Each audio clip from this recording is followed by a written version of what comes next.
తనతో సెల్ఫీ దిగుదామని వచ్చిన బాలుడి చేతిలోని మొబైల్ను తీసుకొని యాంకర్ అనసూయ పగలగొట్టిన విషయం తెలిసిందే. ఇక దీనిపై సోషల్ మీడియాలో పెద్ద దుమారమే చెలరేగింది. తనపై వస్తున్న ఆరోపణలకు తట్టుకోలేని అనసూయ సోషల్ మీడియాకు ప్రస్తుతం స్వస్తి పలికింది.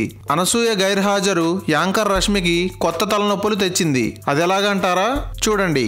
అనసూయ రష్మి ఫ్రెండ్స్ కావడంతో అభిమానులతో ఎలా నడుచుకోవాలో ఆమెకు చెప్పమంటూ నెటిజన్లు రష్మికి తెగ ట్వీట్లు చేశారు. దానికి రిప్లైగా రష్మి కూడా క్షమించు మిత్రమా, నేను ఆమె సంరక్షకురాలిని కాదు అని రిప్లై ఇచ్చింది. సమయం వచ్చింది కాబట్టి నేను నా జీవితంలో జరిగిన సంఘటనను మీకు తెలుపుకుంటున్నానంటూ ఈ విధంగా ఆమె అభిమానులతో షేర్ చేసుకుంది.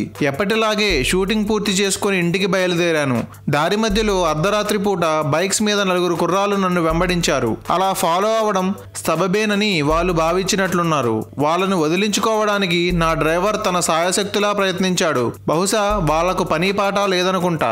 ఇలాంటి పనులే పెట్టుకుని ఉన్నారు. ఇక లాభం లేదనుకుని నేనే వాళ్ళని ఎదుర్కోవాలని అనుకున్నాను. కారు ఆపి వాళ్ళని ఎదుర్కొన్నాను. ఏం కావాలని అడగ్గా ఒక సెల్ఫీ కావాలని కమెంట్ చేశారు. అదృష్టవశాత్తు అటువైపుగా పెట్రోలింగ్ చేస్తూ వెళ్తున్న పోలీసులు మమ్మల్ని కనుగొని ఏదైనా ఇబ్బందిగా ఉన్నదా అని ప్రశ్నించారు. ఆ సమయంలో నాకు వాళ్ళ మీద కేసు పెట్టే అవకాశం ఉన్నా క్షమించి వదిలేశాను. ఇదొక్కటే కాదు, ఎక్కడికి వెళ్ళినా సెలబ్రిటీలమైన మాకే కాదు సామాన్యులు కూడా వేధింపులకు గురవుతున్నారు. అనసూయ కంటే నేను చాలా కఠినం. నేను అయితే సెల్ఫీలను ప్రోత్సహించను. 2 పిల్లలున్న తల్లి ఒక పిల్లాడితో అలా ప్రవర్తించిందంటే నేను అస్సలు నమ్మను అని అనసూయకు మద్దతు పలికింది కూడా. మరిన్ని ఇంట్రెస్టింగ్ వీడియోస్ కోసం మా సోషల్ పోస్ట్ ఛానల్ కు సబ్స్క్రైబ్ చేసుకోండి.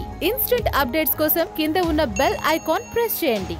పదునైన విమర్శలు, లోతైన విశ్లేషణలు, అదిరిపోయే పంచ్లతో అతి తక్కువ కాలంలో అత్యంత ప్రజాదరణ పొందిన సోషల్ పోస్ట్ యాప్ ని డౌన్లోడ్ చేసుకోండి.